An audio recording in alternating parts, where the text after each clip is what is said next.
Brush करो, रोज सवेरे उठकर पहले ब्रश करो, दांतों को साफ करो, रात में सोने से पहले दांतों को साफ करो, ब्रश करो, रोज सवेरे उठकर पहले ब्रश करो, रोज सवेरे उठकर पहले ब्रश करो।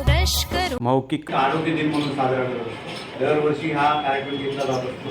त्याचा मागचा उद्देश असाच आहे की दात जर व्यवस्थित आणि आरोग्यदायी असले तर पुढचे आजार करणार, कारण निरोगी दात हे निरोगी आरोग्याचं एक प्रतीक आहे।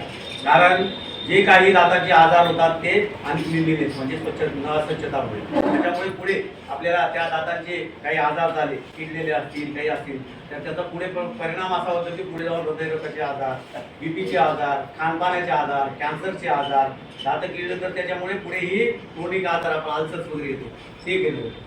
ह्याच्यात दोन नियम असं केलेले आहे दातांसाठी।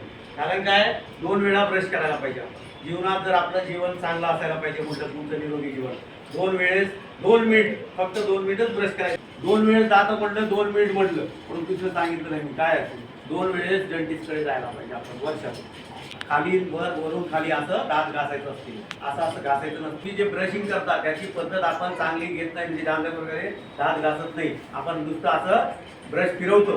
तर तेव्हा आपण का फिरवतो असं, तर असं वर आणि खाली करण्यामुळे आपल्या जे दातांमधलं जे काही फसलेलं आहे ते निघायला पाहिजे आणि दात क्लीन व्हायला पाहिजे, त्यामुळे हिरड्याचे आजार होणार नाही। पुढे वेळा ब्रश सकाळी आणि सायंकाळी गेलेलं आहे, तिथे जाऊन आपले कार्बोहायड्रेट सगळे बसतात, मग ते जंतूला आव्हान देत असतात, मग ते जंतू वाढत असतात, मग आजार।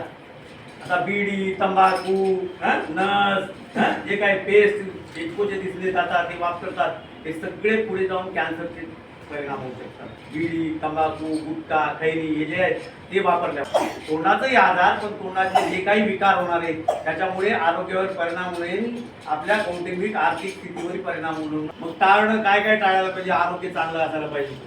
का, तर आपले आरोग्य तपासायला कुठे अल्सर आलेले का, दात किडलेला आहे का, दातातले हिरड्यांचे आजार आहेत का, दात आले दरवेळेस मग काय झालं, हिरड्यांचे आजार झाले की पोटाचे डायजेस्टिव्ह सिस्टीमचे आजार चालू होतात, कंटसत होणार। मग आपल्याला आजकालचे मुलांचे 5ही बोटं, 3ही बोटे जात नाही, 2ही बोट जात नाही पोटात, ते पुढे जाऊन फायब्रोसिस होतं।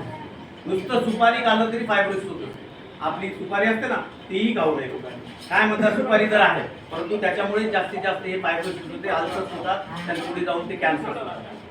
कळलं का, हे नुसतं तंबाखू खाल्ल्यानं नाही तर नुसतं काय म्हणतो आपण सुपारी खाल्ल्याने होऊ शकतो। आजकाल आपल्याला काय सुगंधी सुपारी, सुगंधी सोना असं देतात, मिठी सुपारी, तेही खायला नाही पाहिजे, त्याचेही कॅन्सर जनित असतात, त्याच्यामुळे ती अवॉइड करणं।